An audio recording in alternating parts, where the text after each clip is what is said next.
last night?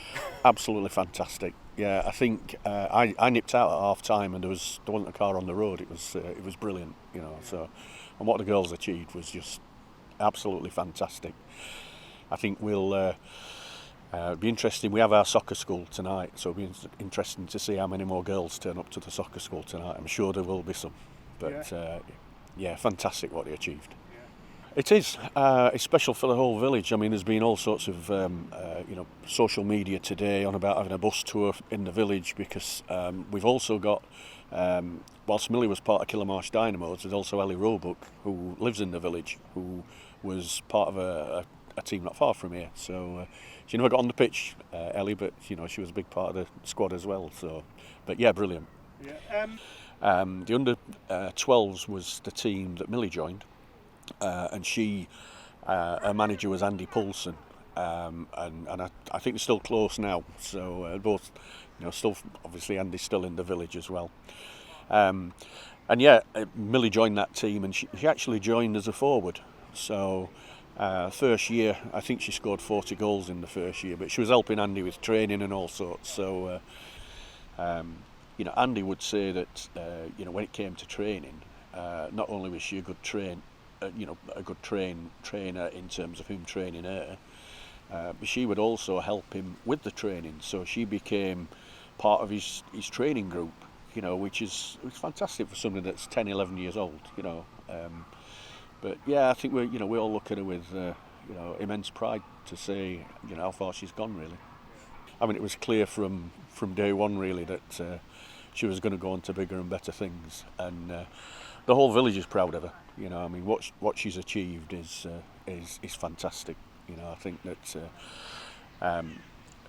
they were out celebrating last night, and I think it was well deserved. And they've got a big presentation at Trafalgar Square today, which is brilliant. And I think it'll put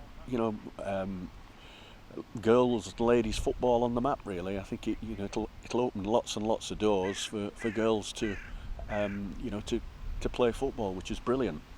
At that age, she's quiet. She's a fairly quiet person. She never gets flustered, which is probably why she's gone on to do what she's done.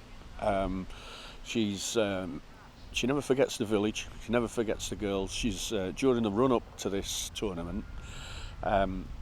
She's been back for a presentation here. She's took all the girls down to St George's Park to meet the England team. And it's those sorts of things that not all of the girls are going to carry on playing football forever, but they will remember that sort of thing. So yeah, she's been brilliant really. She's not she's still Killamarsh at heart, which is fantastic now. But for those players themselves, I think it'll change their lives markedly because they're now recognised. They've got the freedom of the City of London today. If you'd have said that 12 months ago, you'd have been laughed at. But they're all recognisable faces now. And the level that they're playing at, I mean, it's fantastic. The goals that they've scored, the fact that they've scored the most in the tournament, conceded the least. They've got the goal of the tournament, the player of the tournament. Wow. You can't ask much more. Absolutely, yeah. I think there's still things that need sorting, but what we've got to do now is encourage the public to go and watch them because the level that they're playing at is technically very, very good, and it used to be that you could level the fact that maybe it wasn't as physical as it could be, but I think it is now. I think we saw last night that.